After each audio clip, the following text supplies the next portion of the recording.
السلام عليكم ورحمة الله وبركاته. أهلا وسهلا بحضراتكم مع فيديو جديد. النهاردة جايبين لحضراتكم ترشيحات لعربيات من رينج بقى أسعار من 650 ألف لحد 2 مليون. يعني بقى لو حضرتك معاك فلوس رينج معين من الأسعار وعايز تشتري حاجة ومحتار تشتري إيه ولا إيه، فإحنا بقى جايبين لحضرتك أكتر من ترشيح لأكتر من سعر. محتاجين برضه قبل ما نقول الترشيحات إن إحنا برضه إيه نتكلم في نقطة معينة كده، إن العربيات دي كلها هنتكلم عنها، إحنا عاملين عنها ريفيو مفصل عن كل عربية. فلو حضرتك عايز تعرف المواصفات كلها كاملة تقدر تخش تتفرج على ريفيو للعربيه دي. طبعا احنا هنتكلم في الفيديو عشان الوقت وما يطولش، هنتكلم بس نبذه مختصره كده او مواصفات كل عربيه في السريع واحنا بنرشحها. زي كمان ان مش لازم عشان احنا مرشحين العربيات دي عشان خاطر موجوده عندنا في القناه يبقى احنا بنرشحها عشان كده، لا، والا بقى احنا كمان الحمد لله عاملين ريفيوهات لعربيات تانية كتير كنا ممكن نرشحها، لكن العربيات دي فعلا حرفيا حضرتك لما تسمع بقى الفيديو وتتفرج عليه هتعرف ان الترشيحات دي كويسه جدا في رينج الاسعار بتاعت كل عربيه. اول حاجه لو حضرتك معاك رينج 650 الف او 660، يعني قول مثلا من 650 كده لحد 600 مثلا و80، يعني طبعا الاسعار بتختلف بقى حسب الاوفر برايس اللي موجود في العربيه. فخلينا نقول لو حضرتك معاك رينج 650 او 660 الف تشتري ايه؟ في عربيه كويسه جدا، اختيار كويس جدا، وهو بروتون ساجا. بروتون ساجا بتنزل بفئه واحده بس بسعر 660 الف. عملنا قبل كده بقى ريفيو مفصل عن العربيه لو محتاج ان انت تعرف مواصفات العربيه الكامله، لكن برضه هنقول لكم نبذه مختصره كده عنها. هي بتنزل بموتور 1300 سي سي مع فتيس اوتو 4 سرعات. استهلاك البنزين بيكون كويس جدا، 5 لتر و6 كل 100 كيلو، وبيكون قاعه العجل بتاعتها 2 متر و46 سم. العربيه طبعا مش واسعه من جوه للدرجه. بيكون مساحه الشنطه 420 لتر، بتنزل بفرش قماش مع شاشه تاتش 7 بوصه مع طاره مالتي واثنين ايرباج واي بي اس واي بي دي. طب ايه اللي ممكن يخليك تشتري العربيه دي وما تشتريش غيرها اللي بتنافس معاها في نفس الفئه؟ العربيه تقفيل ماليزي، موتور اعتمادي كويس جدا، ثبات حلو جدا في الفئه دي، مع شكل مقبول، مع رفاهيه برده معقوله. طب العربيه بتنافس مين من العربيات التانيه؟ بتنافس سوزوكي ديزاير وسوزوكي سويفت، لكن هي بقى تتفوق عليهم في الموتور عشان هم موتورهم 1200 سي سي، وتنافس كمان شير اريزو واكسنت ار بي، لكن هم اسعارهم اعلى منها، وكمان تقفيلهم مصري، هي تقفيل ماليزي. كمان حضرتك برضو لازم تعرف ان اكسنت ار بي الفئه الثالثه، اول فئه بيكون فيها 2 ايرباج، يعني الفئه الاولى والثانيه ما فيهاش اصلا ايرباجات، والفئه الثالثه دي بتكون بسعر 755 الف جنيه. فايه بقى اللي يجبر حضرتك انت تروح تشتري عربيه بالسعر ده عشان تاخد فيها 2 ايرباج وانت قدامك في عربيه ثانيه ب 650 الف فيها برضه 2 ايرباج؟ طيب بقى لو علينا بالسعر شويه، يعني في رينج سعر 800 الف، في اختيار حلو جدا وهو جيلي جي اكس 3 برو. عربيه اس يو في سب كومباكت بتنزل بفئه واحده بس بسعر 780 الف جنيه. العربيه دي باعت اكتر من 1000 عربيه، بتنزل بموتور 1500 سي سي 103 حصان مع فتيس سي في تي، قاعه عجلات 2 متر و48 سم، مع خلوص ارضي 185 مللي او 18 سم ونص، والشنطه بيكون مساحتها 400 لتر. فيها شاشه 8 بوصه معلقه تاتش، فرش جلد، فتحه سقف، ازاز فاميه، طاره مالتي، اي بي اس، اي بي دي، اي اس بي، 2 ايرباج. فيها ستارت وستوب انجن او تشغيل وايقاف المحرك بدون مفتاح، مثبت سرعه، كاميرا خلفيه، كيس انتر او بصمه في باب السائق. طب العربيه دي ايه اللي خلى حضرتك تروح تشتريها؟ العربيه دي حاليا تبع توكيل حلو جدا، يعني كمان تبع توكيلين مش توكيل واحد، تبع توكيل ابو غالي وتوكيل اوتوموبيلتي، والاثنين يعتبر بينافسوا بعض في مصلحه بقى العربيه او في مصلحه البراند. العربيه دي كمان تصميم عصري كويس جدا، وكمان بتديك اوبشن حلو جدا. طب بتتنافس مع مين بقى العربيه دي؟ اقرب منافس ليها هو جاك جي اس 2. عملنا برضو ريفيو عنها قبل كده وقارنا الاثنين مع بعض، بس ساعتها الجيري كانت اعلى من الجاك، كانت عامله تقريبا رينج مليون، لكن حاليا الجيري عامله 780 الف. فطبعا لو قارناها بالجي اس 2 هنلاقي ان الجيري مساحتها كويسه مع تصميم احسن من الجاك جي اس 2، وكمان الجاك جي اس 2 ما فيهاش بقى فتحه سقف ولا ستارت وستوب انجن، فطبعا الجيري يتفوق عليها. برضو في رينج 800 الف في عربيه سيدان وهي باي كيو 5 بلس. عربيه سيدان بتنزل بفئتين، اول فئه ب 799 الف وثاني فئه ب 899 الف، يعني 800 الف و 900 الف. شركه بايك شركه عملاقه جدا في الصين، وحاليا علامه بايك في مصر بقت تبع توكيل الكان، من احسن التوكيلات اللي موجوده في مصر، من احسن التوكيلات اللي بتبيع عربيات. الكان حاليا هو تبع الشركه العالميه للتجاره. توكيل بقى كيا ورينو عندهم مراكز خدمه كتير جدا وعاملين مبيعات جامده جدا، ومعلمين يعتبر على توكيل غبور في عربيه هيونداي توسان. يعني حضرتك تتخيل ان توسان وسبورتاج الاثنين زي بعض بالظبط اخوات، لكن سبورتاج قعدت مثلا 5 6 سنين يعتبر مبيعاتها اعلى من التوسان. طب مميزات باي كيو 5 بلس ايه؟ العربيه دي موتور اعتمادي جدا 1500 سي سي مع فتيس سي في تي، والفتيس ده يا جماعه مع الصينيين يعتبر بيجيبوه حلو، يعني بيعملوه حلو، بيولفوه حلو في الحاجه زي كده، بيشتروا بقى الفتيس ده من شركات اوروبيه كويسه. فيعني قلما لما الفتيس ده يعني يعتبر مع الصينيين يحصل فيه مشاكل للدرجه زي ما بيحصل بقى مع الشركات التانيه. اعلى فئه في العربيه بيكون فيها بلايند سبوت، انكب اسيست، حساسات ركن امامي وخلفي، فيها 4 ايرباج، فيها اي اس بي، فيها فتحه سقف، فيها باكج حلو جدا مع عربيه تصميمها ممتاز بصراحه. لو علينا بقى بالرينج شويه هنتكلم في مليون 90 الف. على طول بقى تروح وانت مغمض كده على رينو ميجان.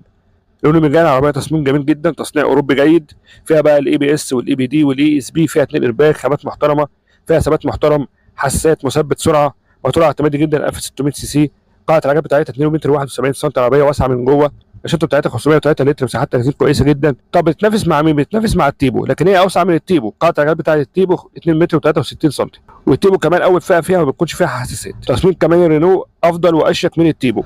بتنافس كمان مع هيونداي الانترا اي دي التقفيل المحلي. طبعا التقفيل المحلي يا جماعه في العربيات الاقتصاديه في مصر بلاش منه احسن، التقفيل بتاعه بره يبقى افضل من التقفيل المحلي بكتير. ده غير طبعا الانترا اي دي ما فيهاش اي اس بي.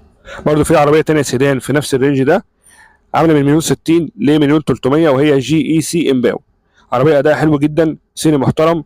شركه جي اي سي شركه قويه جدا في الصين، شركه تقيله، رابع مصنع في الصين، وهم اللي بيصنعوا عربيات هوندا في الصين، والبراند ده معروف جدا في الخليج. العربيه فيها اداء حلو جدا مع الموتور ال 1500 سي سي تيربو اللي بيطلع قوه 150 حصان، مع فتيس دول كلاتش تبريد ويت مش دراي. شكلها جميل جدا، ماتيريال ممتاز ورياضيه. قاعده العجل بتاعتها 2 متر و73 سم، عربيه واسعه من جوه، مع خلوص ارضي 15 بوصه، ابعاد كويسه جدا بالنسبه للعربيه سيدان سب كومباكت. كمان بيجي فيها فرش جلد حلو جدا مع مساحات كويسه، مع شاشه وسايط، مع امبيانت لايت، مع كمان اعلى فئه فيها بتكون فيها 8 ايرباج. 8 ايرباج في عربيه في رينج مليون 60 الف، طبعا حاجه كويسه جدا. الرينج اللي بعد كده من الاسعار، لو مع حضرتك بقى مليون 400 او مليون 500 هتروح بقى التويوتا كورولا. الكورولا طبعا قبل كده كانت وصلت ل 2 مليون 650، في مقارنه طبعا بنرشحها، لكن حاليا سعرها يعتبر اعتماديه ومشاكلها قليله، وعدد البيع فيها كويسه جدا. طبعا عربيه منتشره جدا، قطع غيار موجوده بقى حتى عند البقال، فهي برضه اختيار كويس جدا في رينج السعر ده. لو في نفس الرينج برضه بتاع السعر مليون 400 هنلاقي برضه في اختيار كويس جدا، وهو نيسان قشقاي. عربيه ياباني بس تقفيل انجليزي، عربيه اداء كويس جدا، بتنزل بالموتور ال 1300 سي سي تربو 148 حصان، مع فتيس سي في تي اكسترونيك، نفس الفتيس اللي موجود في عربيه مرسيدس الاي والبي والسي ال اي. عربيه برضه من ناحيه المساحات حلوه جدا، الشنطه بتاعتها 480 لتر، الشنطه مساحتها كويسه جدا. في برضه اختيار تاني وهو رينو اوسترال، تعتبر اخت قشقاي لكن مبيعاتها اقل، فهتلاقي بقى ما فيش عليها اوفر برايس للدرجه، طبعا ما حدش بيروح ليها كتير، فالمعارض بقى ما بتعملش عليها اوفر برايس، فما فيش عليها اصلا يعتبر سحب. لكن العربيه تقفيلها حلو جدا واداء حلو جدا، موتور برضه زي يعتبر بتاع القشقاي، لكن بقى قوه الحصان بتبقى 160 حصان، مع فتيس دوت كراسي 7 سرعات، قاعده عجله 2 متر و60 سم، مع خروج 16 بوصه، مع جرود 17 و19 و20 حسب الفئه. العربيه بتكون تو تون، ومساحه الشنطه 500 لتر، بيكون فيها مرايات ضم واغلاق من اول فئه، وفيها كيلس انتري واربعه ايرباج. طب ايه بقى اللي خلينا نرشح رينو استرال؟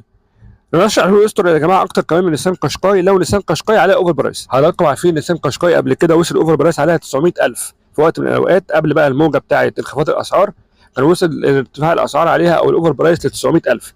فلو حضرتك اتعرض قدامك نيسان قشقاي باوفر برايس سيبها خالص وروح بقى اشتري رينو استرال احسن. لو علينا شويه بقى برينج السعر مليون 750000 هنلاقي بقى اختيار سيات اتيكا حلوه جدا، اداء كويس جدا، مع موتور التي اس اي المعتمد من العلامه بتاعه السيات وبتاعه بقى سكودا والعلامه بتاعه فولكس فاجن كلها. الموتور ال 1400 سي سي الموفر بيكون 150 حصان. العربيه طبعا اس يو في، مساحتها واسعه من جوه، مستوى عزل كويس مع امان حلو، تصميمها ممتاز، قاعده عجله 2 متر و79 سم، مع خروج 19 سم، شكلها رياضي وجذاب، فيها كاميرا 360 درجه، فيها كيلس انتري، فتحه سقف بانوراما، فرش جلد، شاشه 8 بوصه، وبتكون 9 بوصه في الفئه الثانيه، فيها بقى الامبيانت لايت مع شاشه عداد 9 بوصه، واخده كمان 5 نجوم في اختبارات الامان والسلامه الاوروبيه ليورو نقاب. اخر اختيار معانا في رينج سعر 2 مليون وهو سانج يونج توريس. عربيه كويسه جدا، عامله مبيعات اعلى حاليا من التوسان وسبورتاج، رغم انها برضو يعتبر اختهم، بس العربيه بقى دي فيها موتور كويس جدا وعزم وعزل كويسين جدا. وفي بقى تريكه كده مثلا في العربيه ممكن تكون مثلا احنا عرفناها برضو مش ناس كتير تعرفها. العربيه دي نازله بيعتبر بنسختين، نسخه الوكيل ونسخه الاستيراد. الوكيل بينزلها من بره بقى من كوريا، نسخه الاستيراد. تخيلوا يا جماعه ان تقريبا لاول مره او يعني مش كتير قوي بتحصل ان نسخه الوكيل افضل من نسخه الاستيراد. ليه بقى؟ لان نسخه الوكيل اخف في الوزن، فهي العربيه بتنزل من موتور 1500 سي سي تربو مع فتيس اوتوماتيك 4 سرعات. الموتور ده رغم ان هو العربيه بتبقى اخف بس في نفس الوقت الثبات بتاعها بيبقى حلو جدا، حضرتك بقى بتاخد اداء كويس جدا مع وزن اقل، فحاجه زي كده طبعا بتديك بقى يعتبر اداء كويس جدا رياضي كويس جدا للعربيه. العربيه بيكون بقى فيها فتحه سقف بانوراما، مرايات ضم واغلاق، كيلس انتري، فرش جلد، ستارت وستوب انجن. العربيه فيها اوبشن حلو جدا. النقطه الاخيره محتاجين نتكلم فيها ان العربيات ممكن بنسبه كبيره جدا ترتفع الفتره اللي جايه، لان رغم ان العربيات المفروض كانت تنخفض، لان حضرتك دلوقتي لازم تعرف ان الوقت اللي احنا فيه ده هو دخول بقى الشحنات الجديده بتاعه الموديل الجديد من العربيات، فده بيخلي الموديلات القديمه المفروض ان المعارض والتوكيلات بتبدا تخلص منها، فبتبدا تعمل عليها تخفيضات. لكن للاسف بقى في حاجه اسمها الاي سي اي دي، او اللي هو يعتبر تسجيل الشحنات من بره، الاستيراد المؤقت للشحنات الشخصيه وشحنات الشركات، ده يعتبر حاليا هو متوقف في الدوله، يعني هو مش اتلغى، هو بس متوقف. في سياسات بقى وحاجات برضو مش عايزين نشغل بال حضرتك بيها قوي، حاجات بقى اقتصاديه ولعب مثلا في حاجات زي كده. في ناس مثلا بتتكلم انها لما بتيجي تعمل الرغبه بتاعه الاي سي اي دي بتكتب انها هتستورد مثلا مروحه، فبيجي بعد كده يروح معدل في الاي سي اي دي يكتب ان هو هيستورد عربيه. فاللعب ده كله بقى خلى الدوله ذات نفسها توقف حاجه زي كده. فطبعا ده هيخلي العربيات اللي جايه من بره خلاص يعتبر شبه وقفت. فاللي عنده عربيات هتبقى بقى موديل السنه دي والسنه اللي فاتت، فيبدا ان هو يا اما يعلي سعرها يا اما يبيعها بنفس السعر، يعني الانخفاضات او التخفيضات قليله.